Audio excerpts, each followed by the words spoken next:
কিরে আমার দোয়া কবুল হয় না কেন? আল্লাহ আমার ডাকে সাড়া দেয় না কেন? আমার জীবনে এত দুঃখ কেন? আমার জীবনে তো ভালো কিছু হয় না, খালি সব কষ্ট আমার কেন? এই সূরাটা যে শান্তির সূরা, মোটিভেশনের সূরা, অনুপ্রেরণার সূরা, ইন্সপাইরেশন যে জায়গায়, প্রতিটা আয়াতে আপনি ইন্সপাইরেশন পাবেন। তো প্রতিটা আয়াতে আপনি উজ্জীবিত হবেন, সজীব হবেন, এনথিউজিয়াস্টিক এন্ড এনার্জেটিক হবেন, আপনি এনার্জি ফিরে পাবেন।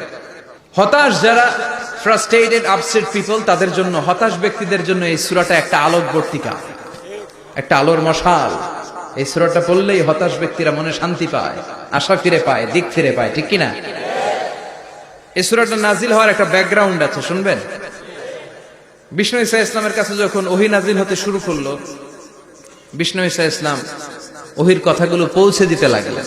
যাই নাজিল হতো বিষ্ণুনবী পৌঁছে দিতেন, বিশ্বনবী সাহাবাদের কাছে শেয়ার করে দিতেন। যেটাই নাজিল হতো তিনি পৌঁছে দিতেন, যেটাই, কারণ আল্লাহর আদেশ, ইয়া আইয়ুহার রাসূল বাল্লিগ মা উনজিলা ইলাইক, ও নবী আপনার কাছে আমি ওহী থেকে যা নাজিল করি সব পৌঁছে দেন, একটাও গোপন করা যাবে। আল্লাহর কাছ থেকে বিশ্বনবী যে সমস্ত মেসেজ, ইনফরমেশন, তথ্য, রেভেলেশন ওহী পেয়েছে, একটাও কি বিশ্বনবী গোপন করেছে? সব প্রকাশ করে গিয়েছে, সব শেয়ার করে গিয়েছে। বিশ্বনবী শেয়ার করতে লাগলেন। সকালে যা নাজিল হয় শেয়ার করেন, দুপুরে নাজিল হয় শেয়ার করেন, রাতে নাজিল হয় শেয়ার করেন, শেয়ার করতে লাগলেন। কিন্তু কি অবাক করা কাণ্ড, হঠাৎ করে এই ওহী আসার ধারাবাহিকতা আল্লাহ বন্ধ করে দিলেন। ওহী আর আসে না, আকাশ থেকে নতুন তথ্য আর নামে না। ঘটনা কি? ওহী আসে না কেন? তথ্য আসে না কেন? জিব্রাইল আসে না কেন? কোন বর্ণনায় এসেছে 15 দিন, কোন বর্ণনায় 1 মাস, 3 মাস, এমনকি 6 মাস পর্যন্ত বর্ণনা পাওয়া যায় যে বিশ্বনবীর কাছে 6 মাস ওহী আসে নাই। বিশ্বনবী তো অবাক, ঘটনা কি? ওহী নামে না কেন? আর ওহী না আসলে তো বিশ্বনবী শেয়ার করতে পারে না। এতদিন যা আসতো বলে বেড়াতো, এখন আসেও না, বলতেও পারে না।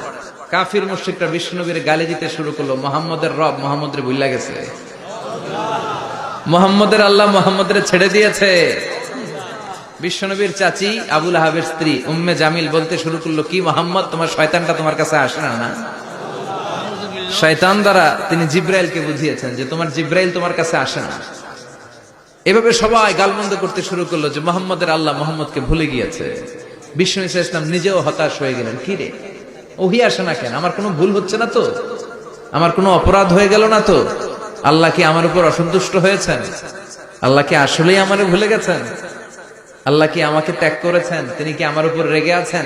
আমরাও মাঝে মাঝে এরকম হতাশ হয়ে পড়ি। এরকম হতাশ লোক আছে না নাই? কিরে আমার দোয়া কবুল হয় না কেন? আল্লাহ আমার ডাকে সাড়া দেয় না কেন? আমার জীবনে এত দুঃখ কেন? আমার জীবনে তো ভালো কিছু হয় না, খালি সব কষ্ট আমার কেন? এরকম আছে না নাই?